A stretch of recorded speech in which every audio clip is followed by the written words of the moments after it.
एक बच्चा अगर अपने पेरेंट्स से पूछे कि मुझे पढ़ाई क्यों करनी चाहिए, ज़्यादातर तो उसे जवाब मिलता है कि तुम्हें पढ़ाई करके एक अच्छी सी नौकरी पाना है जिससे कि तुम बहुत सारे पैसे कमा सको। रॉबर्ट सकी की पुअर डैड मतलब उनके अपने पिता, उन्होंने पीएचडी किया था, तब भी उन्होंने हमेशा अपने लाइफ में फाइनेंशियल स्ट्रगल किया था। वो भी यही कहा करते थे। और रॉबर्ट के रिच डैड मतलब उनके फ्रेंड के डैड, जो कि 8th क्लास पास थे, जो कि हुआ के सबसे अमीर आदमी थे, वो कुछ और ही कहते थे।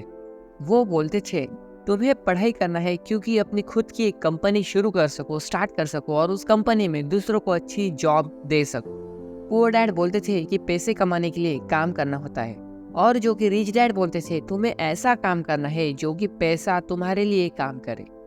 हम ज्यादातर गलती क्या करते हैं कि जो हमारा आसपास का एनवायरनमेंट है, हम उनसे ही सीखते हैं कि हम कैसे अमीर बने, जाकि जो कि हमारे आज आसपास कोई अमीर थे नहीं, तो हम पुअर डैड से ही हम सीखते हैं कि हम कैसे पैसे कमाएं। उस तरह हमारे ज्यादातर लोग पुअर डैड की तरह ही गरीबी में जिंदगी बिता देते हैं। लेकिन इसके एरा में इंटरनेट हमारे पास ऐसा साधन है जो कि हम यूज करके हम रिच डैड को आसानी से ढूंढ सकते हैं। हम सीख सकते हैं कि हम कैसे पैसे बनाएं। जैसे कि रॉबर्ट सकी, नेपोलियन हिल, संदीप माहेश्वरी, ऐसे बहुत सारे लोग हैं। अगर हम चाहें तो उनसे हम बहुत कुछ सीख सकते हैं इंटरनेट का यूज करके। यह है स्मार्ट आइडिया 1, जो कि सही आदमी से सही चीज सीखना। नौकरी मिलने पर ज्यादातर लोग सबसे पहले क्या करते, एक अपनी बाइक खरीदते, अपना स्मार्टफोन खरीदते, कोई ऐसी चीज खरीदते जिनको उनका बहुत दिनों से डिजायर था कि मुझे ये चाहिए। मैं दो टर्म्स को डिफाइन करने वाला हूँ, एक है एसेट्स और दूसरा है लायबिलिटी।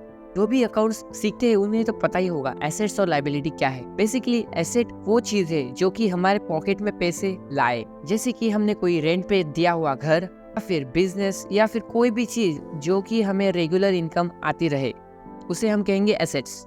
और दूसरी तरफ है लायबिलिटी, जो कि हमारे पॉकेट से पैसे बाहर ले जाता है, जैसे कि बाइक, हफ्ते में 4 दिन पेट्रोल भरना पड़ता है, मोबाइल को रिचार्ज करना पड़ता है। यही इन सब चीज़ों को हम लायबिलिटी कहते हैं। और यही मेन जो चीज़ें हैं हमें अमीर बनने में रुकावट देते हैं। तो अगर ऐसा माने तो अगर हमें कोई भी मोबाइल फ़ोन या बाइक नहीं लेनी चाहिए, नहीं, ये गलत बात है। सिर्फ हमें ये ध्यान रखना है कि हमारी इनकम के मैक्सिमम सोर्स एसेट में लगे और मिनिमम हम लायबिलिटी में खर्च करें। मतलब हमें अपनी इनकम की मैक्सिमम अमाउंट सेव करके रखना होगा एसेट्स के इन्वेस्टमेंट के लिए, और फिर ज़रूरत के बाद जो भी चीज़ें हैं हम उस पर लायबिलिटी पे खर्च कर सके, वो भी मिनिमम अमाउंट पे। तभी जाके हम धीरे धीरे अमीर बन सकते हैं। नहीं तो हमारे पास जितने भी इनकम आए और हमारी लायबिलिटी साथ में बढ़े तो हालात वैसे ही रहेंगे, हम फाइनेंशियल कभी रीच बन ही नहीं सकते। यह है smart idea 2, maximum assets minimum liabilities. अब इनकम करने की 2 तरीके होते हैं, जो कि है एक्टिव इनकम और पैसिव इनकम। एक्टिव इनकम मतलब आप जिस वक्त काम करोगे आपको तभी इनकम होगा। अब जैसे कि कोई दुकान, अगर आप जब तक दुकान पे बैठोगे, आप चीजें सेल करोगे, तभी आपको इनकम होती रहेगी। जब आपकी दुकान बंद होगी, आप घर में सो रहे होगे, तब आपको उसमें से कोई भी इनकम नहीं होगी। और दूसरी तरफ है जो कि पैसिव इनकम, जब आप कोई भी काम नहीं कर रहे हो तभी भी आपको ऑल द टाइम इनकम हो रहा होगा। जैसा कि ये है मेरा एक यूट्यूब चैनल, जो कि अभी मैं वीडियो पोस्ट करूंगा, जो कि जब मैं घर में सो रहा हूँ तब भी मेरे व्यूअर्स अब मेरे यूट्यूब चैनल पे वीडियो देख रहे हैं और उसी से मुझे ऑल टाइम इनकम हो रहा है।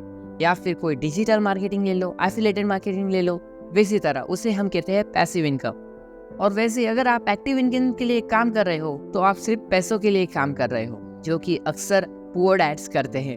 लेकिन जब आप पैसिव इनकम के लिए काम करो तो तभी जाके पैसा आपके लिए काम करेगा, जो कि रिच डैड करते हैं।